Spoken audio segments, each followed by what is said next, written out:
อันนี้เสี่ยงพอพันมันกำลังขั้นเลยเมื่อกี้ตัวน้อยเมื่อกี้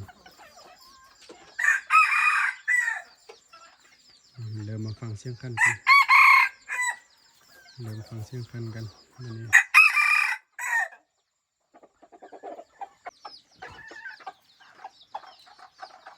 เริ่มไข่แล้วเนาะ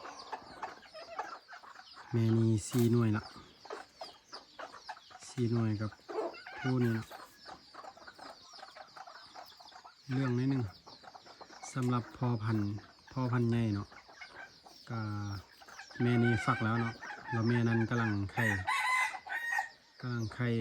มอยสุดแล้วพี่น้องมอยสุดเดี๋ยวจะหน่อยปล่อยออกตัวนี้ปล่อยออกกินหญ้ากินดินกันเพราะว่าข้างไว้ซ่องมือละ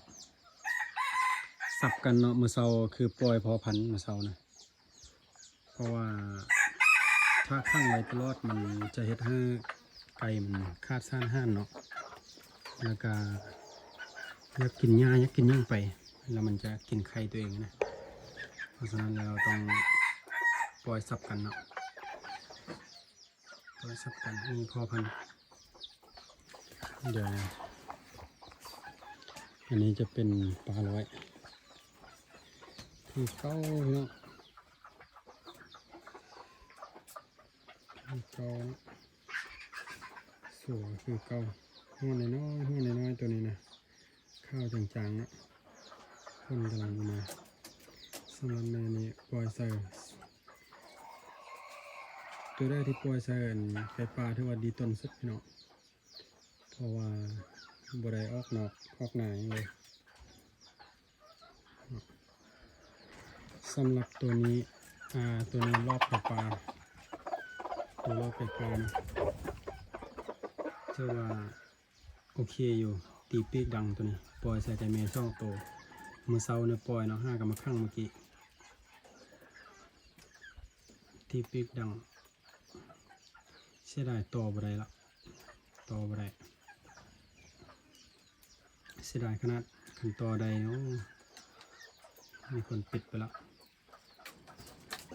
มันมาจบกับอันบักเรื่องฝากนั้นเนาะขี้บักเรื่องสำหรับตัวเมียตัวนี้เบิ้งคือว่าตัวน้อยลาได้ทุกคนไข่ซ่องน้อยเลยโอเคนะแล้วก็มาเบิ้งอีกเติมตัวนี้เป็นไก่ย่านป่าเนาะเป็นไก่ย่านป่าแต่ว่านี่เสียงขั้นตัวฝากนั้นย่านป่าพี่น้องอาลีไปลองเมื่อวานนี้ครั้งแรกเนาะไว้ประมาณค่อนไว้ประมาณ10 ปลายนาทีนี่แหละแล้วอาลีกำลังใส่เกลืออีกอย่างกับมันสะพัดตีปีกขั้นมาขั้นประมาณ7 หรือว่า8 บาทนี่แหละไก่ปลาเลียนมาเนาะแต่เสียดายอาลีบ่ได้ยิงซ้ำบ่ได้ยิงเนาะรอหลังจากนั้นไก่ปลานี่บังโดน6-7 นาทีแล้วมันขั้นอีกตื้มไก่ปลาบ่มาแล้วมันก็ตากนี่ละมันตื่นละแล้วนี่ก็มาปล่อยใส่เลยเนาะปล่อยใส่ไก่แม่2 ตัวแม่น้อยมันรุ่นเดียวกับตัวไข่2 หน่วยเมื่อกี้แต่ว่าเริ่มทื่อละเริ่มทื่อเที่ยวให้มันลืมตัวผู้ละนี่ปล่อยอันนี้ค่อนข้างล้นเนาะยังมาบุสุดเนาะแม่นี้ได้ลูกสุดหนึ่งแล้วแม่นี้สำหรับตัวผู้เรามันรุ่นเดียวกันมัดพี่น้องอันนี้น่าจะเป็นลูกตัวน้ำซ่องมัดตัวน้ำซ่องเนาะตัวข้างในเริ่มห้าวเริ่มจกกันละจกกันแบบนี้จะเฮ็ดให้ไก่ห้าวดีเนาะพี่น้องหลังจากที่ได้ลูกสุดหนึ่งประมาณเดือน 1หรือว่าเดือน2เนาะอาลีสิออกแล้วก็ขอนต่อลองเบิ่งว่ามันสิมัดปีมันสินั้นบ่สิต่อได้บ่ไก่ยานป่านี่นะ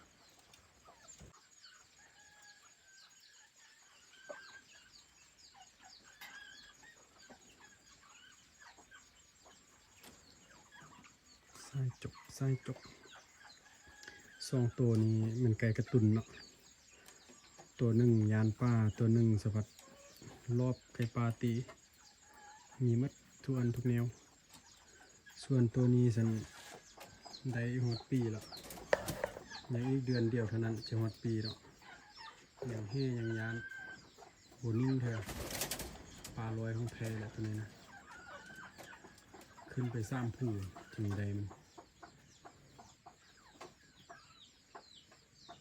แต่ว่ามันงามโอเคเลยปล่อยออกเปลี่ยนกันตอนแรกมันตัวนี้เนาะตอนแรกตัวนี้ตอนเสาแล้วมันพอพันเนาะ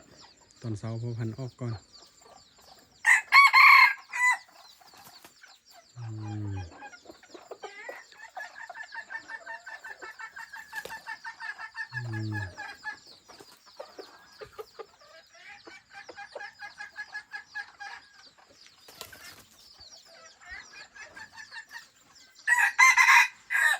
มีเสียงพอพันมันกำลังขั้นแล้วเมื่อกี้ตัวน้อยเมื่อกี้เริ่มมาฟังเสียงขั้นกันเริ่มมาฟังเสียงขั้นกัน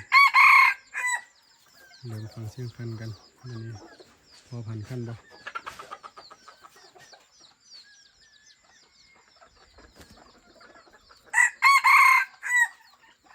เสียงตัวนี้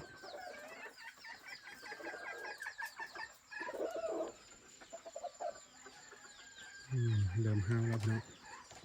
ดีแล้วแหละแบบนี้นะประมาณเดือน2 เดือน3ลองคอนมาอีก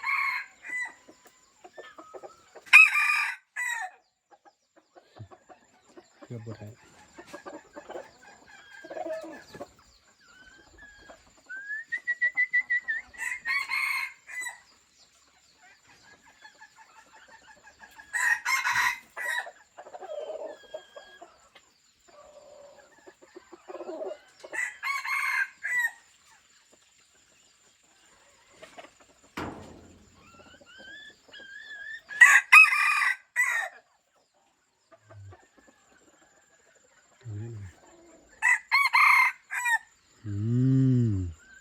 พอพันดู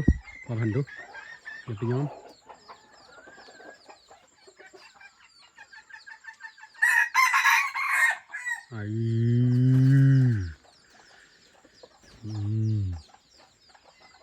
สายตีปีกถึงม่วนนะสายตีปีกถึงม่วนพี่น้องพอพันยากเลยตัวนี้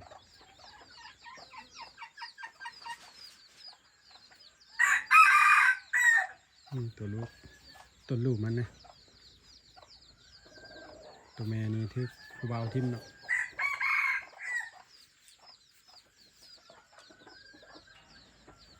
พันขั้นอีกเติมบ้านนึงยกเมื่อกี้เสียงบสัตว์นะ